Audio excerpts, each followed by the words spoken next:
This is an instructional video on how to format an MLA in Pages, since in the Google Drive you're unable to do so. So first of all, you have to take any of your writing out of the Google Drive or the Google Docs app and export it to Pages. We're going to use a Word doc format even though we're going into Pages, because Pages will read a Word doc format, not a PDF. So we're going to open it in Pages. Once we're done, we're going to make sure that this saves in the iCloud, so wait patiently for it to save. If it doesn't save automatically, you have to go turn that on in your settings. You don't have your iCloud turned on.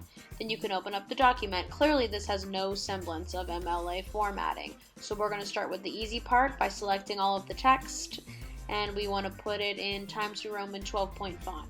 You can use this paintbrush up at the top. You could also use the bar across the top of the keyboard, so there's more than one way to do this correctly, as long as you are choosing Times New Roman 12-point font. The second style that we want to take care of is the layout, and that is for double spacing. So notice the line spacing needs to go from 1.25 to 2. And then we're done with the easy part. You could have done that down here as well. The second thing we want to worry about is centering the title only. So please make sure that you've only centered the title by using the center button here.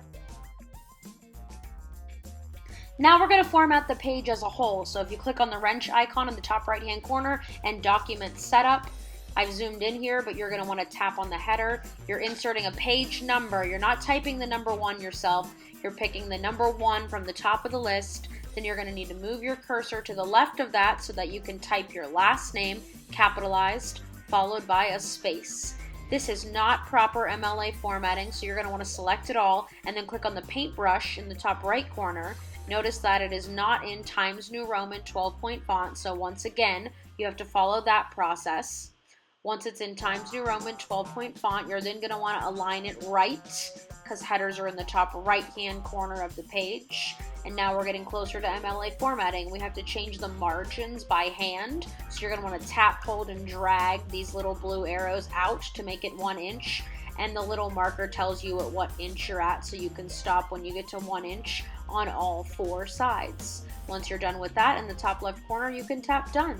Now we're going to format the Works Cited page, which is the last page in my document. That's page number 2. The first thing we want to do is insert a page break. You may not simply hit enter. You're going to tap on the plus sign and insert a page break, so the Works Cited is at the top of the last page. You then need to center Works Cited the same way you center the title on the first page, making sure you've only centered the word Works Cited and nothing else. And now we're going to format a hanging indent. So you're going to want to select all of your Works Cited entries. This is by far the most difficult part. It's tricky and a little bit frustrating if you don't get it the first time, so please be delicate. You're looking at this ruler here at the top. Notice there's a rectangle and a triangle. First, you're going to drag the triangle, which is the bottom of the two. It's going to take the rectangle with it to 1.5 inches. And then you're going to drag that top rectangle, which is the hard part, back to the 1 inch marker. Notice it's taking me like 3 tries to get it right. But eventually you'll get that rectangle back at the 1 inch. So here we've got a properly formatted Works Cited page with a hanging indent. Each entry starts with a hanging indent. Each entry ends with a period. And each entry is alphabetized. So again, this is the most difficult part. You're going to want to take the time to go back and very carefully look over each and every one of your Works Cited page entries. Now we're going to make sure that our work saves. You need to click on Documents in the top left corner and then wait patiently for it to upload to the iCloud.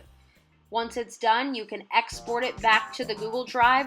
The reason we do that is because the Google Drive allows you to upload to turnitin.com as a PDF. PDF is like printing, so basically you're setting this in stone and saying it's not going to change from this point forward back in the Google Drive, where you're going to save the document.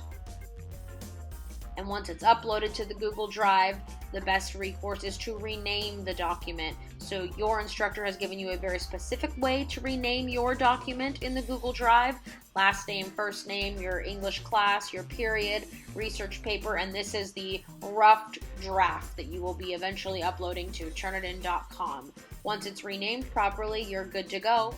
Please rewatch this video as many times as you need to.